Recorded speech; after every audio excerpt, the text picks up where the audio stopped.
है और पल भर में ज्वाला। वो आपकी रक्षा के लिए जान भी दे सकती है और अपमान होने पर आपका विनाश भी कर सकती है। साधु ने गहरी सांस ली और कहा, त्रिया चरित्र को जानने की कोशिश मत करो।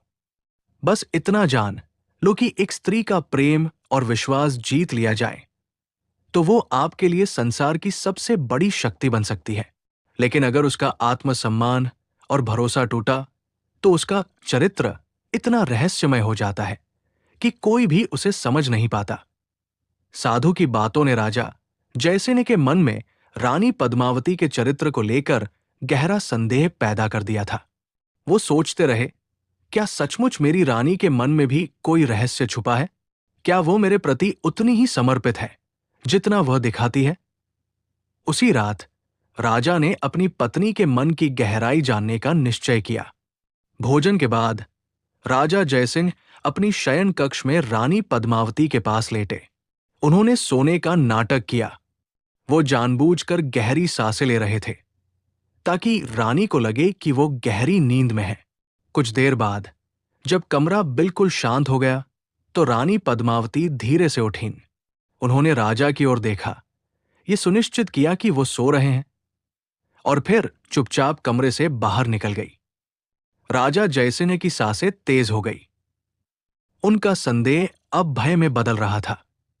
वो बिना कोई आवाज किए बिस्तर से उठे और एक साधारण भेष बनाकर रानी का पीछा करने लगे।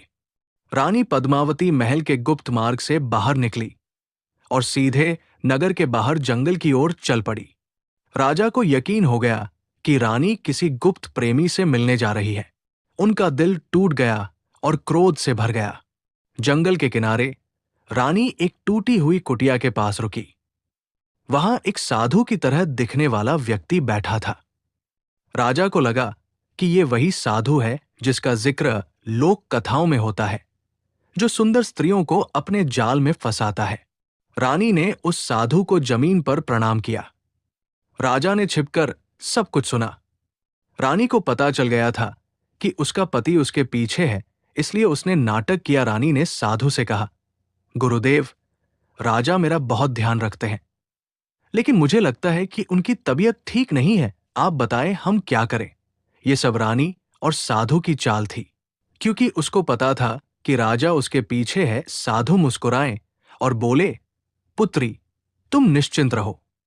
कल सुबह तुम राजा को एक तोता भेंट करना।